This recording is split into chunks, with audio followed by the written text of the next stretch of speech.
1998 September 4 Sabarimala അയ്യപ്പനെ സംബന്ധിച്ച് വളരെ പ്രധാനപ്പെട്ട ഒരു ദിവസമാണ്. അന്നാണ് 18 കോടി രൂപയുടെ ചിലവിൽ, 18 കോടി എന്ന് പറഞ്ഞാൽ ചെറിയ തുകയല്ല, നമ്മൾ കോടികൾ കണ്ടിട്ട് പോലുമില്ല ഒന്നിച്ച്. അപ്പോൾ 18 കോടി എന്നൊക്കെ പറയുമ്പോൾ വളരെ വലിയ തുകയാണ്. 30.3 കിലോ സ്വർണവും 1900 കിലോ ചെമ്പും വിജയ് മല്യ വഴിപാടായി ശബരിമലയിൽ സമർപ്പിക്കുന്നു. അത് ഇങ്ങോട്ട് 98 സമർപ്പിച്ചിട്ട് 98 2000 27 വർഷം കഴിയുന്നു. 99 ദാരുശില്പങ്ങളിൽ സ്വർണം പൊതിഞ്ഞ പാളികൾ പിടിപ്പിച്ചു. ഈ സമയം GK മേനോൻ ആയിരുന്നു ദേവസ്വം പ്രസിഡന്റ്. കണ്ഠരര് മഹേശ്വര തന്ത്രിയുടെ മകൻ കണ്ഠരര് മോഹനരും സഹായിയായിട്ട് നിന്നാണ് ഇതൊക്കെ ചെയ്തത്. പിന്നെ 10 വർഷം കഴിയുന്നു. 2019 അതായത് 1999 ഇത് ചെയ്യുന്നു. കറക്റ്റ് 10 വർഷം കഴിഞ്ഞ് ജൂലൈ 7 ശ്രീകോവിലിൻ്റെ വാതിലുകളുടെ ദ്വാരക ശില്പങ്ങൾ പൊതിഞ്ഞ് ചെമ്പുതകടുകളുടെ അറ്റകുറ്റപ്പണിക്ക് ബോർഡ് ഉത്തരവിടുന്നു. അപ്പോൾ ഒരു 10 വർഷം കൊണ്ടാണ് ഇതിൻ്റെ ഗൂഢാലോചന നടന്നിട്ടുണ്ടാവുക. അല്ലെങ്കിൽ പിന്നെ അങ്ങനെ ഒരു ഉത്തരവൊന്നും വരേണ്ട കാര്യമില്ലല്ലോ. 20 ദിവസത്തിന് ശേഷം ദാരുശില്പങ്ങളിലെ ചെമ്പുതവിടുകൾ ചെന്നൈയിലെ സ്മാർട്ട് ക്രിയേഷനിൽ ഫാക്ടറിയിലെത്തിച്ച് സ്വർണം പൂശാൻ തിരികെ എത്തിക്കാൻ ഉണ്ണികൃഷ്ണൻ പോറ്റിക്ക് ദേവസ്വം ബോർഡ് പ്രത്യേക അനുമതി കൊടുക്കുന്നു. പാളികൾ ചെന്നൈയിലെത്തിയത് 39 ദിവസം കഴിഞ്ഞാണ്. ഇതിൻ്റെ ഒരു നാൾ വഴി നോക്കിയിട്ട് വേണം നമ്മൾ ചിന്തിക്കാൻ. 42 കിലോ തൂക്കമുണ്ടായിരുന്ന പാളികളിൽ 394.6 ഗ്രാം സ്വർണം പൂശി തിരികെ എത്തിച്ചപ്പോൾ 38 കിലോ ആയി.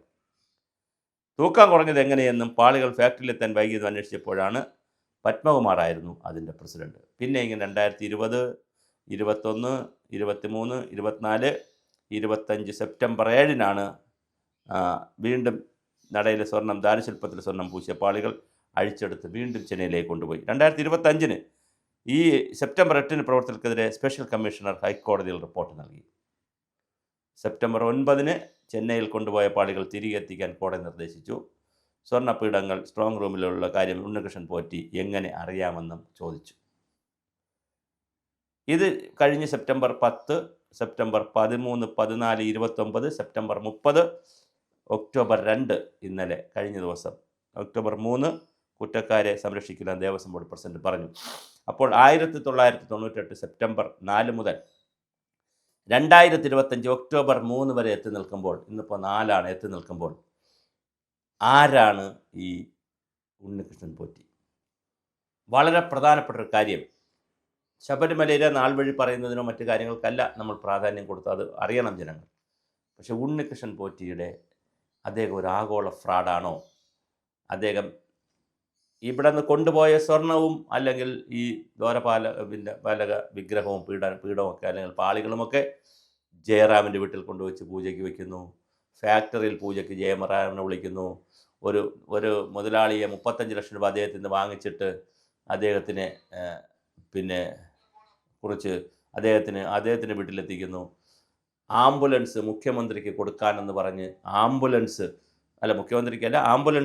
കൊടുക്കാനെന്ന് പറഞ്ഞ് ശബരിമലയ്ക്ക് കൊടുക്കാനെന്ന് പറഞ്ഞ് മുഖ്യമന്ത്രിയെ കൊണ്ട് ഒരു താക്കോൽ കൊടുപ്പിക്കുന്നു. അതിൻ്റെ ഫോട്ടോ എടുപ്പിക്കുന്നു. ശ്രീജിത്ത് IG ആയിട്ടുള്ള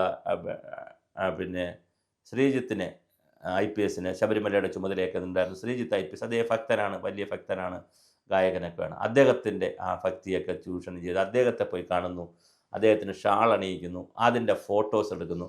എല്ലാ ഫ്രോഡുകളും ചെയ്യുന്നൊരു പണിയാണ് VVIPകളോടൊപ്പം നിന്ന് ഫോട്ടോ എടുക്കുക. ആ ഫോട്ടോ സമൂഹ മാധ്യമങ്ങളിലും മറ്റിടങ്ങളിലും ആദ്യം പ്രചരിപ്പിക്കുക, എന്നിട്ട് കയ്യടി വാങ്ങുക, അതിലൂടെ ഒരു വിശ്വാസ്യത ഉണ്ടാക്കിയെടുക്കുക, എന്നിട്ട് അതൊരു ആൽബമാക്കുക, അല്ലെങ്കിൽ മൊബൈലിൽ സൂക്ഷിക്കുക, അത് വേണ്ടപ്പെട്ടവരെ കാണിക്കുക. അപ്പോൾ സ്വാഭാവികമായിട്ടും പ്രധാനമന്ത്രിയോടും പ്രസിഡന്റിനോട് അത്ര എളുപ്പമല്ല, പ്രധാനമന്ത്രിയോടും മന്ത്രിമാരോടും കേന്ദ്രമന്ത്രിമാരോടും സംസ്ഥാന മുഖ്യമന്ത്രിയോടും സംസ്ഥാന മന്ത്രിമാരോടും പിന്നെ പ്രധാനമായി അവർ പറ്റിക്കുന്നൊരു മേഖലയാണ് DGP ADGPമാരുള്ള അങ്ങനെയുള്ള ആളുകൾ.